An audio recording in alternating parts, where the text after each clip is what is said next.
Hi everyone, I think we should start our session. In last sessions, what we discussed about of the Linux operating system. In that Linux operating systems, already we covered up all the commands which are required as a DevOps. Linux is nothing but we can say called as it is a foundation of the DevOps in there. Because if you want to become a DevOps in there, then first you have to learn the Linux operating systems. In that we have the different commands and already we discuss all those commands in the details. So today I'm going to start the AWS. Already we know that what is the just we introduce the AWS and what are the different types of the services. In that just quick revision from the starting, I will show you each and every point and I will provide to the each and every nodes uh, in the return also. So what is the so our today's agenda from basic scratch to the advanced level we can say call as a we how to learn it. So also I will guide you in the AWS each and every part because we have the number of services, so we don't to remember all those services. Only 10 plus web services we require. So what is so today's agenda? We will start here. So what is the infrastructure? Already we discussed. What is the infrastructure is nothing but so we have the some IT infrastructures like machines, network, power, storage, backup, security. All those IT resources we called as a IT infrastructure. So we can maintain the infrastructure in the two ways already we discussed. First one is a on-prem infrastructure, another is a cloud infrastructure. On-prem infrastructure is nothing but already we discussed. We have to the setup all those things in the physically. So we have to hire the manpower and we have to the lots of investment initially. So that is the on-prem infrastructure. Apart from that, we have the cloud infrastructure. Already we discussed what is the cloud infrastructure. Just I don't want to create the machines network physically. So I want to create machines network, power, storage, backup, security, all those stuffs I want to create on the cloud platform that is called the cloud infrastructure. So we have the on-prem infrastructure. You can see here the we already discussed. We have the some drawbacks in that. So we have the some several challenges on the on-prem infrastructure. So lots of investment, lots of manpower, scalability, availability, network issues, and security issues. These are the issues we can face on we can call it the on-prem infrastructure. Apart from that, we can see called the it is a difficult to the increasing the scalability and decreasing the scalability. So that's why to overcome these problems of the on infrastructure company, so are preferring the cloud infrastructure. So we move on the on-prem infrastructure to the cloud infrastructure. So what is the cloud? Cloud is nothing but it is a process of the delivering of the IT resources over the internet. Suppose we develop the one project, though this project I want to deploy, I want to hand over to the client. So that time we require the server. So we require the machine, servers, storage, all those stuffs we require. So that's why we are not going to the on-prem infrastructure. So at that time we are going to the cloud infrastructure. So whenever the process of the delivering of the IT resources over the internet on the demand basis, on the requirement basis, that is called as a cloud computing. We have the below advantages like pay as you go model. First, already we discussed. Then less cost scalability is a we can call as a easily we can do the scalability, then availability, security, backup. So security, where we want to security, suppose we have the one private network. So in that private network we can see called as a we have the one isolated network. So I'm having of some important private network. So that's why we require the security. So do we bother about of the security in the cloud infrastructure? No required. So it's already provided from the our AWS cloud side. So that is called as a cloud. We can say called as a cloud computing. So we can say called as a it's a very advantageous here. So that's why we have the backups, all those stuffs. We have the advantages. In the cloud computing work based on the pay-as-you-go model. Already we discussed pay-as-you-go model is nothing but suppose I want to start a one business that is related to the insurance domain. So do I need to the initial investment first? No, because we are not investing any rupees. Suppose whenever we go with cloud computing, so at that time every month bill will be generated. Then we will earn some amount from our businesses side. So that is the one advantages we can say call as a. And also, what is the meaning of the pay-as-you-go model? Suppose in next month, in my application, some traffics are not coming, so that's why I'm having of less traffic. So it's a nothing but it's a incoming traffic. We can say called as a users are not visited and not using of the our applications. So at that time, we can say called as a uh, uh, suppose we are not using the particular of the services in that month, so at that time there is a no bill will be generating in our AWS account. So that is the pay as you go model. Suppose we have this different cloud provider in the market like Alibaba, then AWS, Azure, GCP, then Ocean, Digital Oceans, then Salesforce. But mostly famous in the market, AWS, then Microsoft and Google, GCP. So nowadays also some companies are using of the Google's also Google Cloud Platform, then Microsoft, we can say called as Azure, then AWS, Amazon Web Services. Whenever we go with Microsoft Azure, this is the technology belongs to the Microsoft company. We can say called as a by default, we have to use the C# .NET in that. So whenever we go with AWS account, AWS services, then we can say called as a by default Java applications. But it's depend on your project. Suppose my requirement is a uh, C# and I want to deploy on the AWS account that project. So you can do it because there is a no restriction for the particular of the languages and particular anything in the cloud. So this is the one advantages. Also, apart from that, we have the cloud provider already we discussed here. So we have the cloud services model. We have the three types of the cloud services in the model like IaaS, then PaaS, then SaaS. That is called as a infrastructure as a service, then platform as a service, then also we have the software as a service. What is the infrastructure as a service? In that we can say called as a infrastructure as a service for the for the infrastructure as a service. So what is the we want to provide it? So provider, suppose I'm having a I am a AWS account. Okay, so just we are considering here. So we are providing to the give the infrastructure for us. Mean in the sense we can say called as a suppose we have the one cloud that is called as the AWS cloud.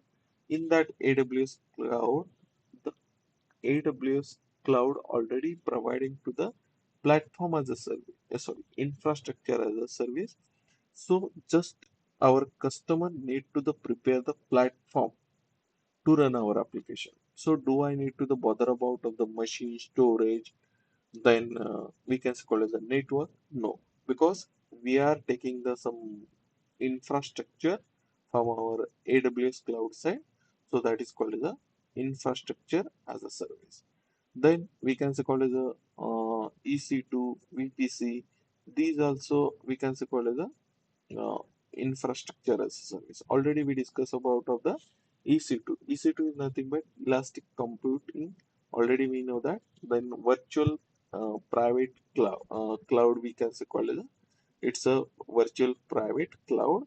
In that we can say called as a, it's a we can say called as a we have the some private cloud virtual network. So that is called as a VPC. What is the PaaS?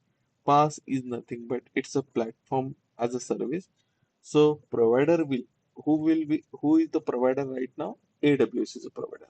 So AWS will give the ready-made platform from our uh, for to run our application directly. Suppose we have the one platform which is already provided from the AWS side. So that time, do we bother about of the run the applications? No. So it already ready-made platform which is provided from the AWS side. So just we need to the run our application. So that is called as a we can say called as a platform as a service. Already someone is providing to the platform. Just we are using for the some time and we can say called as a for uh, we can say called as any of the requirement wise we are using that particular of the platform, then we have to pay. So that is called as a infrastructure as a sorry, platform as a service. Then after that we have the soft so we can take example of the PaaS as an example, stack and lambdas. Stack and lambda is nothing but we can say called as a suppose lambda is a nothing but it's a serverless computing. So we will discuss later on all those services. Just keep in your mind what is the factor of the platform as a service, infrastructure as a service, software as a service. What is the software as a service? We have the next topic. It's a nothing but suppose we have the some we can say called as a we are already we are using the some software. Suppose we are using the Gmail. So you can see Gmail also is a free account as well as paid account.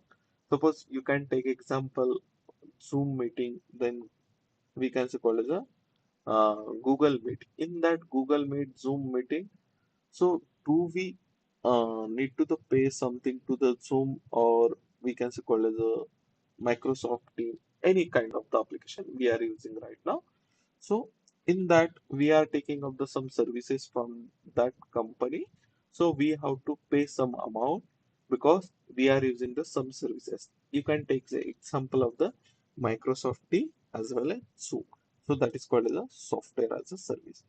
Then already we know that what is the AWS cloud. So AWS cloud is nothing but Amazon Web Services. Then AWS provided the services, some they providing the services, but from they providing of the services 2006 onwards already we know that what is the AWS works based on the model. What is the model? Pay as you go model. That is the work model. After that we have the 190 plus countries using of this AWS cloud services to run their businesses.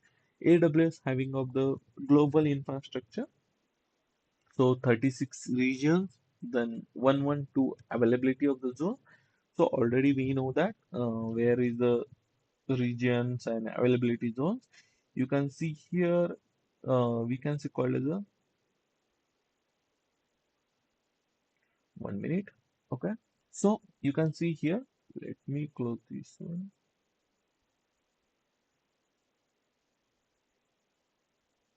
Okay. So you can see here already we know that we have the different regions and all those stuffs here. So in that we can see called as a as per our you can see here the we have this Asia Pacific Mumbai, we have the then already you can see Okasa, then Seoul, Singapore, Sydney, Tokyo. These are the locations. What is the meaning of already we know that regions and availability zones. So availability zones is a 112, regions is nothing but we can say called as a one type of region in that we have the data centers. So that is called as a 36th region, and 112 is the availability zones. After that, we have what is the AWS services, what we are learning now. So just we started the AWS services, and what will we learn in this AWS services? 10 plus services we need to the learn it. So we have the 200 plus services in our AWS. But whatever we require the services, just we need to the learn it. So after that, we have the EC2, S3 bucket, RDS, EFS, then IAM, then VPC, then Elastic Bench Stack, then Lambdas, Route 53, ECS, not EC2. So then after that, EKS, then Cloud Watch, then SNS. First one is called as a to create the virtual machines. That is called as a suppose I want to create a one virtual machines. Okay. So that time we have to go with EC2 services. That is called as a we can say called as hourly billing will be generated in that. I will show you later on how what is the EC2 and we have the different parameters in the EC2. So we will check in the details. After that, we have the S3 bucket. So it's a unlimited storage. Suppose we have the one application. In that one applications, every applications need a databases. So that is called as a RDS. But unlimited storage is nothing but so we can say called as a we require the some storage. Suppose I want to unlimited I want to store the some important of the topic. Then you can store in your unlimited storage. So there is a no limitation for the S3 bucket. After that, we can call it EFS. That is called as a elastic file system. So if you want to share the file system one to one, then we have to go with elastic file system. After that, we have the identifier and access management. So we have what is the another options that is called as a user group of the policy. So it's a free service in the AWS also. So it's a important service we can say called as a.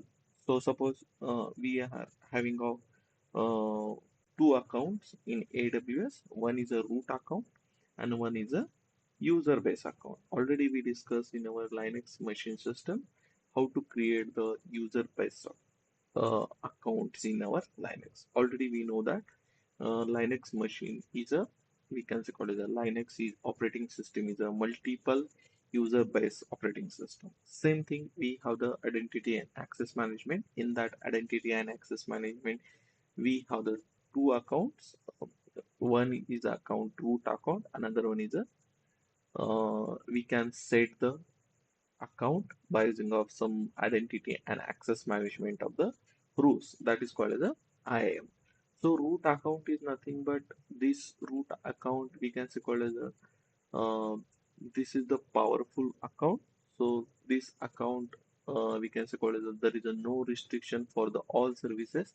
We can see the all the services 200 plus in our AWS account. So we will discuss later on. So this is the just we can say called as a identity and access management. So whenever we go with Azure, also we have the same policies. Then we have the GCP, same we have the same service. So it's a some set of the rules, and according to the set of the rules, we can access our account. That is called as a identity and access management. Next service is called as a virtual private cloud. It's a secure network. Suppose I want to secured isolated network and I want to that isolated network for the security. So then we have to go with virtual private cloud. So it's nothing but VPC. So we have the some networks which is related to the private. So then we have to go with VPC. So right now we are not going to the in deeper session. Just we are check overview of the our AWS services. After that, we have the Elastic Bench Stack. So we can say called as the end-to-end application I want to manage. Then we have to go with Elastic Bench Stack. Already we know that what is the PaaS. PaaS is nothing but platform as a service. So we have the ready-made of the platform. Just we need to run our application on that ready-made our application ready-made of the platform. Then we have to go with elastic paint. So whenever we go with next services, that is called as a Lambda services.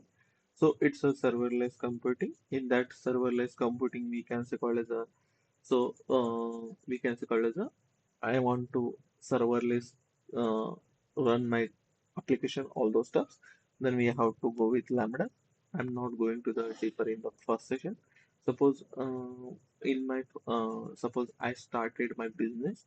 In that started of the business, sometimes my business is not running properly because incoming traffic is very less at that time. So then we have to go with Lambda. Lambda will be take care about of the all those of the billing stuffs and management that is related to the Lambda. So when then we have the next service that is called as a Route 53. It's a domain mapping services.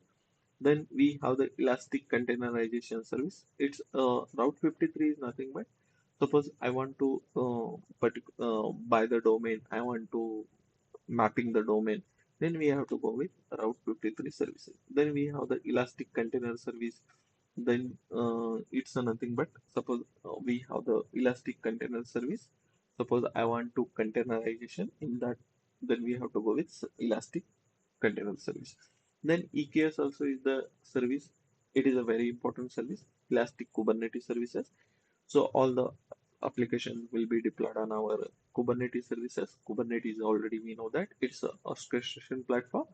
In that orchestration platform, we have to all those deployment, all those stuff will be will be taken care from the our Kubernetes services. So we will talk later on in detail. I'm not sure I will take the sessions almost around of the 30 on the Elastic Kubernetes services. Then monitoring purpose, we want to go with CloudWatch. Then simple notification service. Suppose I want to some notification of this in my application, then we have to go with simple notification service. It's a small service. So from today, we will start our AWS services one by one. So I will teach you first service that is called as identity and access management. So what is the identity and access management? It's identity and access management, identify and access management. So in whenever we go with AWS account, in that I will show you here. You can see here. So we have the when I log out here the AWS account. So I'm going to the freshly login, sign in console. So whenever go with sign in console, then you can see here the we have the two types of the application, two types of the login. This is my AWS sign in page. You can see here. This is the account ID. Then I am user. It's a nothing but identity and access management user. Then password. Then we have the sign in using of the root email. So what is the root? Root user is a very powerful account. In that there is a no restriction of the services. Root account will be access all the services. So without any restriction, that is called as a root user account. But suppose I want to build one DevOps team. In that DevOps teams, uh, some people are new joining in our project. So then I want to access to the particular of the services, then we have to go with identity and access management because company won't be share root user email password and uh, username because we have the very powerful account that is called as a root user account. So company won't be share never share the credentials for the root account. They will be provide only IAM account credentials. So that is the my AWS login page. You can see here. So while we practicing at that time, we can use root account because we can see called as a. I will show you one by one. So here you can see here. So AWS cloud. This is my AWS cloud. Then root email password here. So we can see the practically here diagrammatically. You can see here the so root account we can access the everything in the AWS. So whenever we go with root email and password. But whenever we go with IAM identity and access management, then suppose this is my one team member, this is my another team member. So these team members just want to access the EC2 machines. Already we know that what is the EC2 machine. EC2 is nothing but elastic computing. So this my team want full access for the EC2. So then we have to apply the policies that account, then he or she can the full access for the EC2 virtual machine. Then suppose we have the another user. So RDS is nothing but we can say called as a relational database. Okay. So in the relational database services, every applications we require the one database. Then we have to go with RDS. So uh, we have the one database team. In that database team they want to just full access, he or she can access for the RDS. Whenever we go with EC2 user, then we whenever we searching, suppose this user searching the EC2 machines in AWS account, at that time he or she cannot see the EC2. Whenever first user seeing the RDS services in his or her account, then we cannot see because already we applied the identity and access management. We already some policies apply. These policies will be only care from the our AWS side. So once we applied the policy, according to the our policy wise, users can access the services. Apart from that services we cannot see or we cannot access it. Suppose we are not seeing the any services on AWS, then how we can access it? So that is the identity and access management. So then whenever we go with console access and programmatic access, what is this one? Suppose we have the one identity access and management user account, they can access the two ways. One is a console access, another is a programmatic access. Console access is nothing but they have to enter the password and username, then you can access it here. Suppose I want to access my account here, so then I have to enter the my email address here. After that I have to enter the password here. You can see once we enter the password, I can see here the MFA. I will show you later on what is the MFA. 1 minute, 1 minute guys. Let me enter the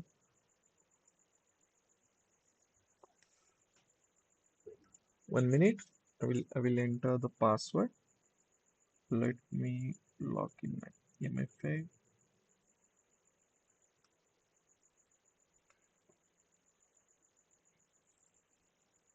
It's a security purpose. AWS account provided this MFA. I will show you how to enable the MFA account in our AWS account. You can see uh, this is my root account. Then we can access the console wise. So also we are talking right now about of the identity and access management. This user can access the programmatically as well as console access.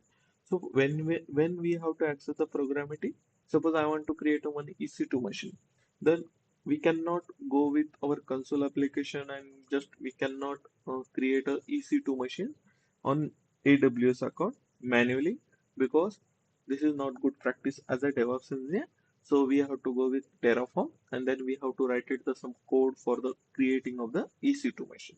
Whatever we require the services, we want to create from the Terraform side. So that is the thing that I want to programmatic access. Then we have to provide the access key and secret key. So this key won't be share anyone because they will be misuse your keys. So this is the access key and secret key will be generated in our AWS account. So what is the root account? Root account is nothing but we can say called as it is a powerful account. In that powerful account, there is a no restriction for the any of the services which are present in our AWS account. We have the around 200 plus services can see the root account user. But whenever we go with identity and access management account, then based on our policies, he or she can access the our services. So this is the difference between the root account and identity and access management. So after that, we have the uh, how to access the particular of the account. So we can access the uh, in the two ways. One is a console access, another is a programmatic access. How to what is the console access? In that console access, just we need to open the AWS name and just we have to enter the password and username. Then after that, you can access the console access. Then whenever we go with programmatic access, then we have to go with access key and secret key we have to use in our program. Then we can access from the Terraform side. So after that, this is the we can say called as the identity and access management. So how we can see the where we can see the access and identify. So you can see the recently visited services here. Suppose if if we are not able to see here, then just we enter the IAM services. Then whenever you go with IAM services, you can see here what is the IAM. So IAM is nothing but it's a identity and access management. You can see here when I enter the IAM here, you can see here. So we have the group user, then roles, policies, and access. These will be top feature which are available in our IAM services. So manage access for the AWS services. Whenever we go with IAM services, then you can see the all policies and all those stuffs here. I will show you. So you can see here the user group, user roles and policies and identity providers. So you can see here the left side of the dashboard, access management of the user group, user role policies, identity provider, account settings, root access management, all those things. This is the and this is my account ID. Already we discussed AWS login page. In that we can see account ID. Suppose whenever we go with IAM account, then we have to enter every time account ID, and after that we have to enter the password and our username. So this is the account ID of the our AWS. After that, you can see here. So already we discussed 1 minute. You can see here what is the IAM services. So identity and access management. It's used managed for the groups and already we see the on AWS account users group policies and roles. These are the managed to the users groups policies and roles. So who will be taken care by? It will be taken care by the IAM services.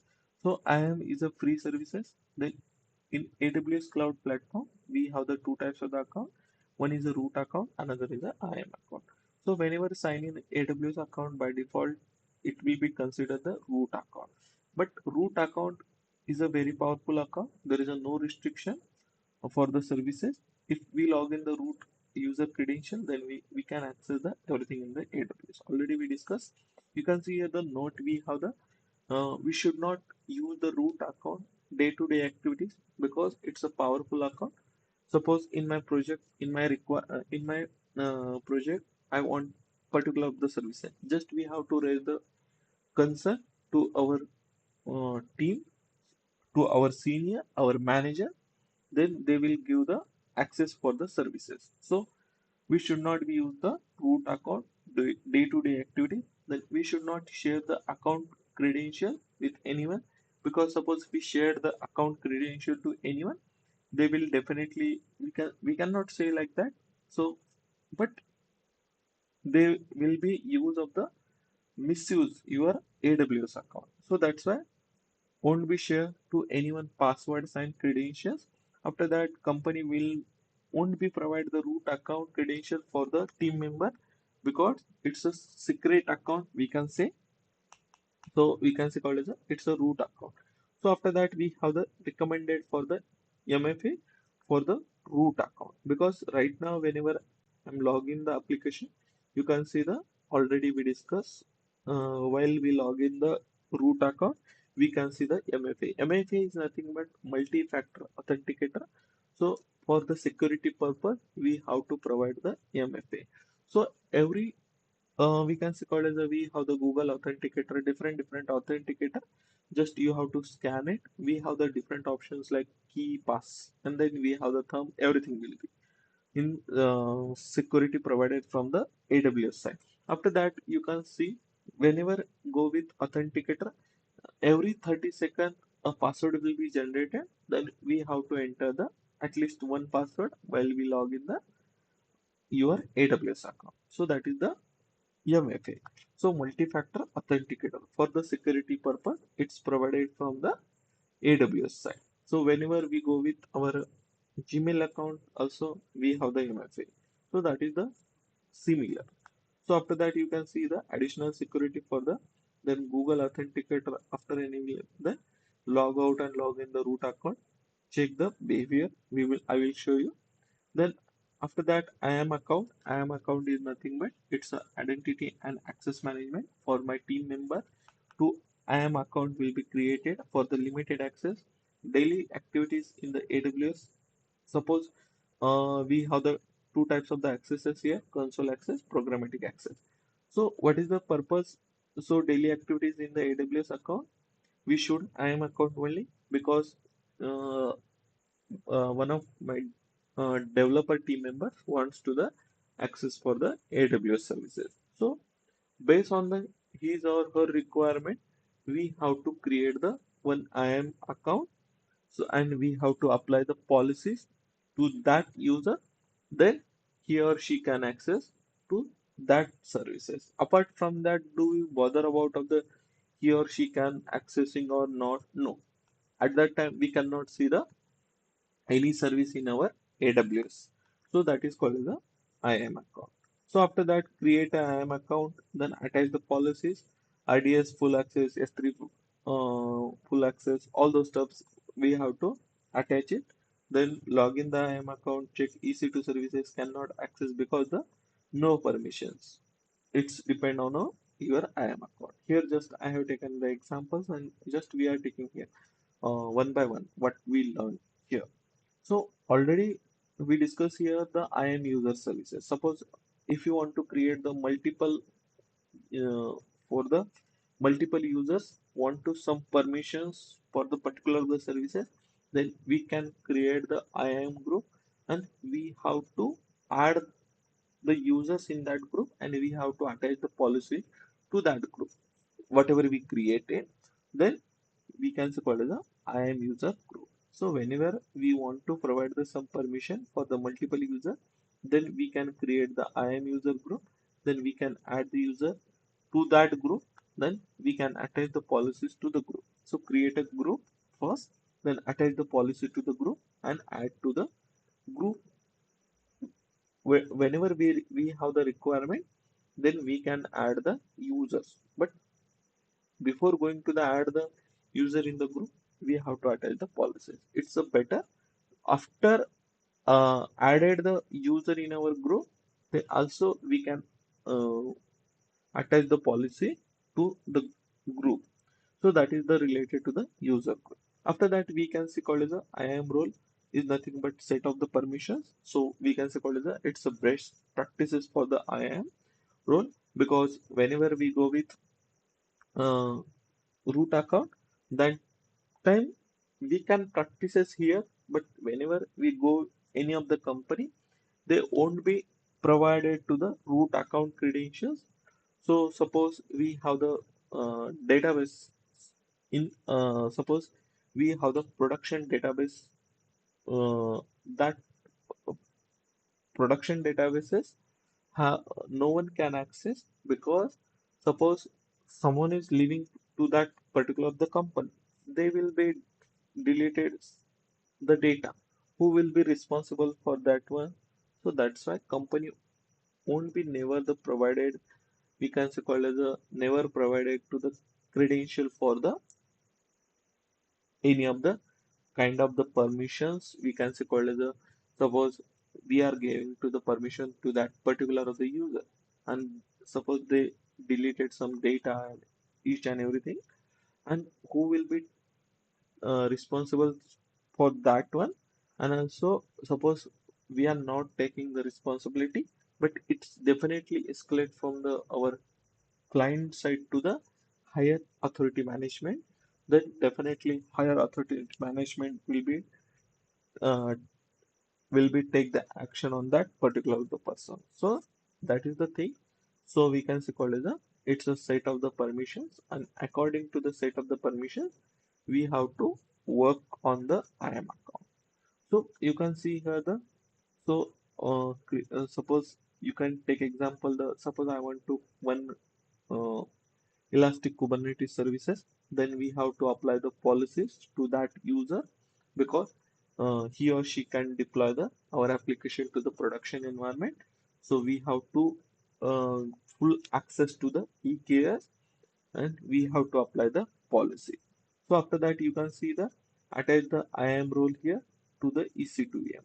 So every month, suppose we have the I want to create a one Sonar Cube. We can say called as a, I want to create a one Sonar Cube code review installation in my project. So that time we have to we have to start our EC2 machines. Without EC2 machine, we can say called as a we cannot install our Sonar Cube in our AWS account. So that's why EC2 machines, we can say called as EC2 VM virtual machines. So this is the we can say called as a mandatory for the each and every service. So I will show you each and every services and what is the purpose of the each and every services. After that, you can see here the what is the what we learn here. Just we quick revise summary here. What is the IAM? IAM is nothing but access and identity and access management. And root account. What is the root account? It's a powerful account. There is a no restriction for the any of the services. Root account can access the all services. Then after that, how to enable the MFA? I will show you. First of all, let me disable the MFA. You have to go with security and credentials here. So I will teach you manually all the services on AWS, and after that I will teach you how to create the uh, services by using of the Terraform. Okay. First of all, we have to understand the what is the purpose of these services, then after that we have to go with Terraform. So you can see the access key here, already we discussed, and after that you can see here the uh, here multi-factor authenticator. I want to remove this one. You can see here the remove this one. You can see the created all those stuffs here. So you can see here the right now I'm removing the access key here. You can see delete or deactivate or activate, it's depend on, you can see here the statuses, then where is my region, last region AP South one. So right now where is my region, it's a global. Suppose I want to Virginia, everything. So if you want to select the Asia specific, then you have to select the Mumbai, Osaka, Seoul, then Singapore, Sydney, Tokyo. These are the region. So you want to select it as per your requirement. Right? Whenever we go with United States, then we have the Virginia, Ohio now, then sorry, Ohio, then California, then Oregon here also, then Canada here also central. Then we have the different you can see here. Then as per you you can select it. Okay. Suppose I want to deactivate suppose I want to create it, everything we have the, okay. So then I have already whenever anyone log in the AWS account first time, then whenever go with, you can see here the root user info credentials here. uh, just click on your profile, then security credentials. After that security credential, whenever we first time visited, at that time you can see here that you don't have MFA assigned. You can see here that we have the pop-up here. I want to assign the MFA. Then just we have to go with click on the assign MFA. First of all, I'm installing the MFA. After that, you have the different options here. Pass key, security key. First option that is called as a, we have the one you can see here, the authenticator, fingerprint, face, screen lock, create a pass key, each and everything. But most of the thing companies are using the authenticator, so no one can use it. And also you have to create a face lock. So these things are the options which is provided from the AWS side. Then hardware P2P tokens also is there. So we have to provide the one token. Then AWS will be get the some response that is called the hardware of the PO2P token here, but I am going with Authenticator app. Then you have to install the C. Whenever we click on next here, we have to enter the maximum limit. What is the my device name? So my test, just I'm saying here the my test. So 1, 2, 3 here, you can enter device name whatever you want. Okay. It's your choice. After that, you can see here the click on the next. You can see on the iOS also you can search on the App Store authenticator. So it is a, we can say called as a Microsoft authenticator. In that Microsoft authenticator, then on the Play Store also you can search on the authenticator. Then you will get the Microsoft authenticator. Then you can see the, I want to connect the MFA. Then you can see the show QR code here. You should once we show the QR code here, then just open your authenticator. In that authenticator, okay, just scan the, 1 minute. I will scan my authenticator. You have the options in the authenticator. Scan code in the right side of the bottom. You have the options for the scan. After scan the code, then they will ask uh, first. You can see the they will ask enter a code from the your virtual app below. Then after wait 30 seconds. Already we discussed, after 30 seconds virtual code will be generated. Then you have to enter the second entry code. First entry code is nothing but we can say call as a suppose whenever we click on your authenticator name, then you can see the your authenticator code. I'm entering here the authenticator code. After that, I'm waiting the 30 seconds for the second code. You can see then it's generated. Then you have to enter the, okay. So add MFA here. You can see the MFA device assigned successfully. After that, you can see the, okay. After that, you can see the created on Saturday, August 2nd, 2025. Okay. Then just log out, and while trying to the sign in with root account, then you can once enter the root account uh, username, that is your uh, email address. Then after that, once we enter the password, then authenticator will be asked what is the code. Every 30 second code will be generated. Then you have to enter the code. Then it will be allowed from the AWS side. Suppose if we enter the invalid code, then it won't be allowed to the enter in our AWS account. It's a security from the AWS side. So why we need to provide the MFA? No one can, we can say call as a misuse this credential. Suppose I know one of the account of the credential and password, then definitely my mind is changed. I'm not talking out of anything here for the hacking related. I want to use for the misuse purpose, then you can use it. So that's why authenticator will be provided from the uh, additional security from the AWS side. Then we have to download the authenticator. So it will be compulsory authenticator from whenever you join up the any company. Then it will be asked for the authenticator. Then we have to enter the password. Suppose no one, whenever, suppose one of person knows my credential and password, then he enter or she enter the password and username. After that, they directly not, we can call as a navigate to the, or we cannot see the, we can call as a directly not jump on the AWS account, because it will be one pop-up window there that is called as a we can call as a MFA uh, password, that is called as a multi-factor authenticator OTP. Then just you have to enter the OTP. Once we enter, then it will be allowed.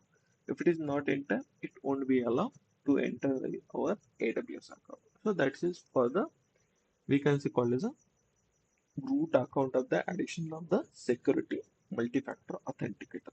After that, whenever we talking about of the IMA here, you can see here, I want to create a one user. Okay, just you have to enter the user here, then you have to enter the username and password. So we will talk tomorrow how to create the one IAM user. Then after that, how to, once we created IAM user, then how to log in it, I will show you.